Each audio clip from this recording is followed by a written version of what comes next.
তোরে তো আমার ফ্যামিলি মেম্বারের সাথে পরিচয় করা দেওয়া উচিত ছিল আরো আগেই। দাঁড়া, আমার ছোট বোনের সাথে তোরা পরিচয় করা দিই। ছোট আপি, কি হলো ভাইয়া? এবার এই যে আমার ছোট বোন, তোর নাকি না অপসরা, দিদি এতে পড়ে, কথা কম বলে। কি রে, এইভাবে তাকে আছিস কে? তোরা দুজন কি আগে থেকে পরিচিত নাকি? হইতেই পারে, একই ভার্সিটিতেই তো পড়ে, হয় না? ভার্সিটিতে বড় ভাই ছোট বোন পরিচিত হয় তো, হইতে পারে, ব্যাপার না। আমার বোনটা আমার কলিজা, আর তুই আমার কলিজার দিকে হাত দিছিস।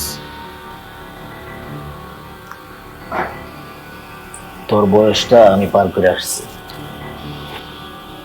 এই বয়সে কাউরে ভালো লাগতেই পারে, কিন্তু হিসাবটা মেলাবি না। যোগ বিয়োগ এগুলো মেলাইতে হবে না। আমার বোনের দিকে তুই হাত বাড়াইছিস, আমার কলিজার দিকে তুই হাত বাড়াইছিস না। আমার উচিত তোর বুকটার মধ্যে একটা পাড়া দেয়া, কিন্তু না। যেহেতু তোরে আমি আপন ভাবি,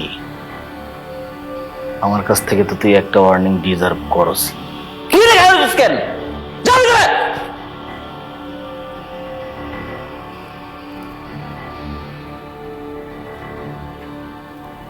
আজকের পর থেকে আর কোনোদিন যদি দেখি না আমার বোনের দিকে চোখ দিছস, অথবা আমার কানে যদি আসে এরকম কিছু,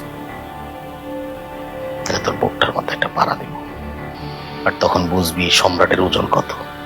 ফকিন্নি হয়ে তুই চাঁদের দিকে হাত বাড়াস।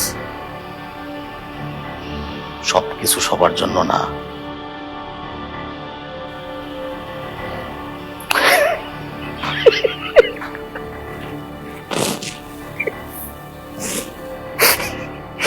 বুঝে আছিস কেন? চা খাবি? টোস্ট বিস্কুট ভিজাই ভিজাই চা খাবি? নাই, আমার বাড়ির কুত্তায় টোস্ট বিস্কিট খায়, খাওয়া ফেলাইছে। বয় বয় নাই, একটু বাড়াইলো এলাম, তুইও খাইলি, আমার কুত্তাও খাইলো।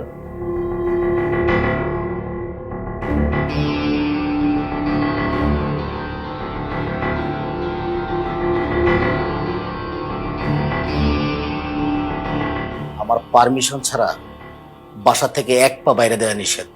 ভার্সিটিতে যাওয়া লাগবে না।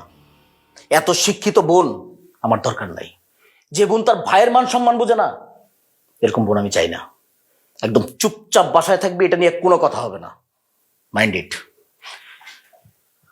শুধু বাসা না, এই রুম থেকে আমার অনুমতি ছাড়া বেরোবি না। তোর খাবার দাবার যা লাগে এই রুমে আসবে, বাইরে বেরোবি না। আপন